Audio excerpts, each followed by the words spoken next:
Assalamualaikum warahmatullahi wabarakatuh.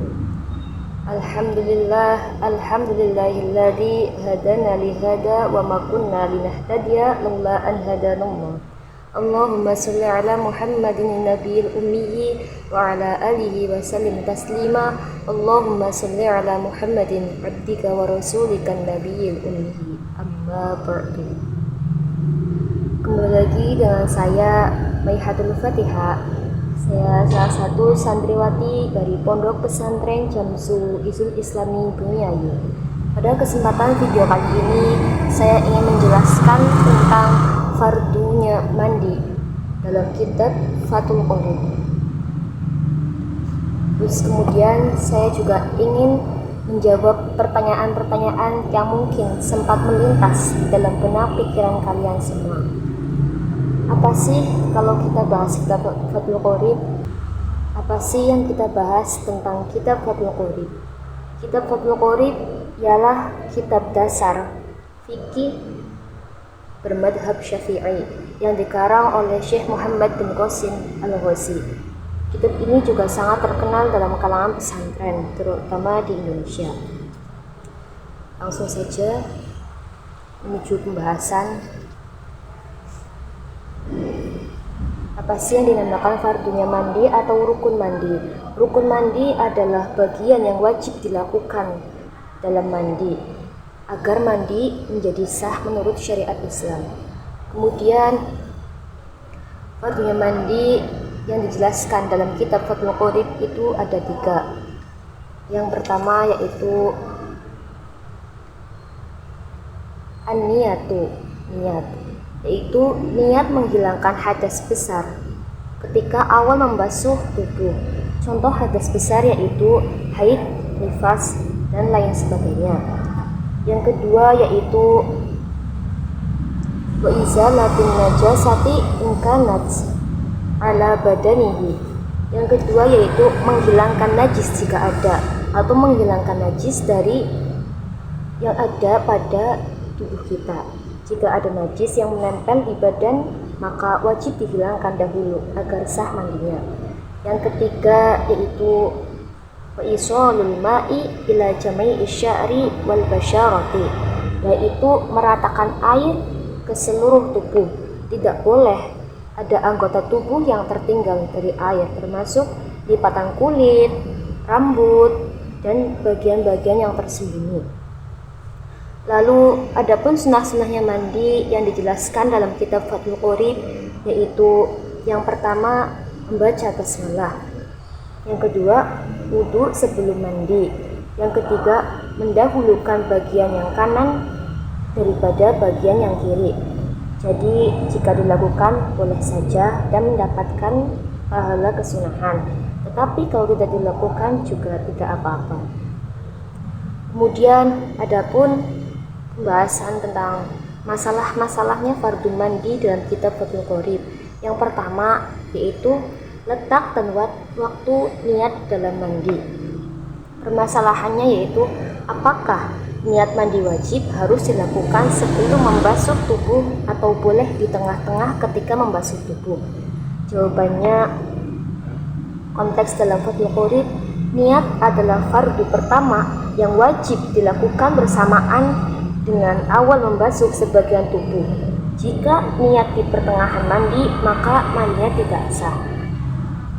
Kemudian masih berhubungan dengan niat, permasalahannya yaitu apakah niat harus dilafalkan atau cukup di dalam hati?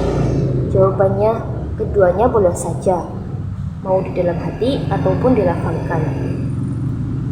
Permasalahan yang kedua yaitu kesalahan dalam meratakan air ke seluruh tubuh.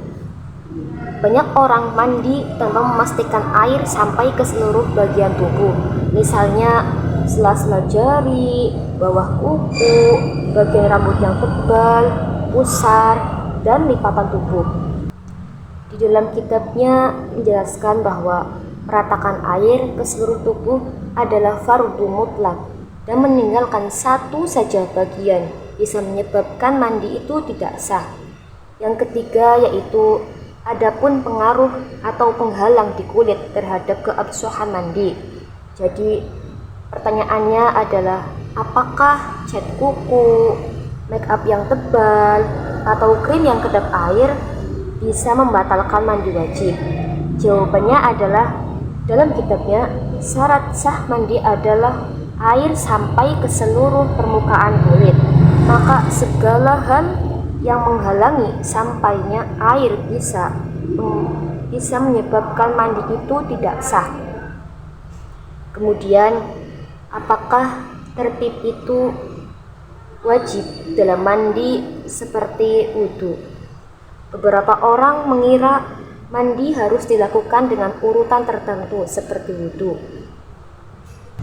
Tetapi di dalam kitabnya menjelaskan bahwa tertib bukan fardu dalam mandi. Di dalam kitabnya menjelaskan bahwa tertib bukan fardu dalam mandi. Berbeda dengan wudhu. Catatannya, ini sering menjadi kesalahpahaman dalam masyarakat awam. Kemudian adapun sahkah mandi tanpa wudhu? Pertanyaannya yaitu ada beberapa orang mengira bahwa wudhu adalah bagian wajib dari mandi. Dalam kitabnya, wudhu dalam mandi adalah sunnah, bukan fardu.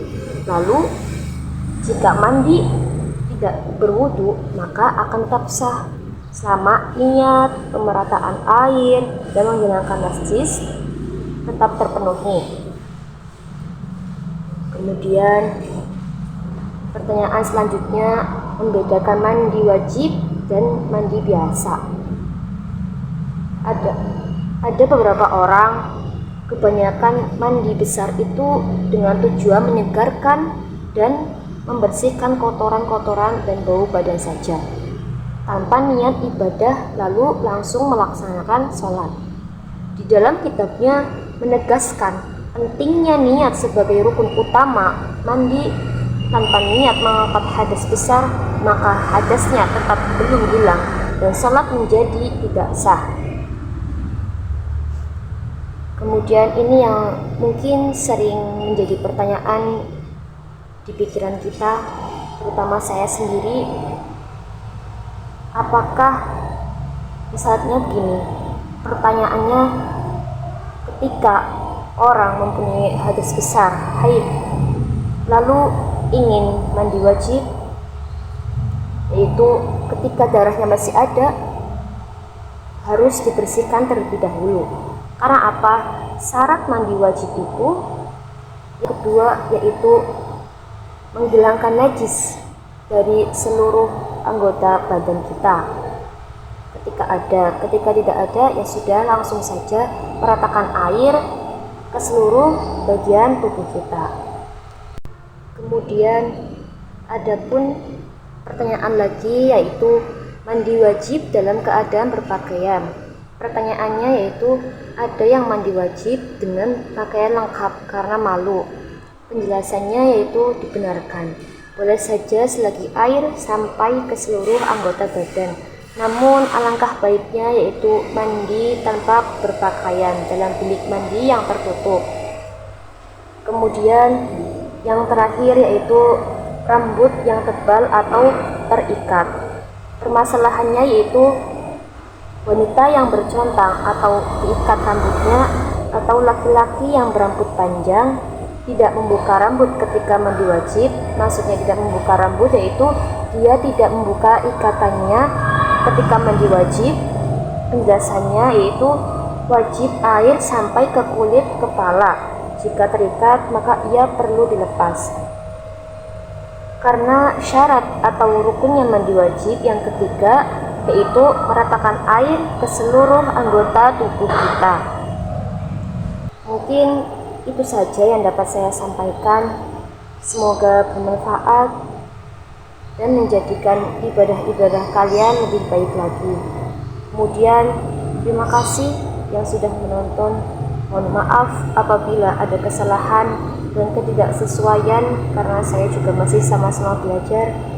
Sudah akhirul kalam, wallahul muwaffiq ila aqwamit thoriq. Wassalamualaikum warahmatullahi wabarakatuh.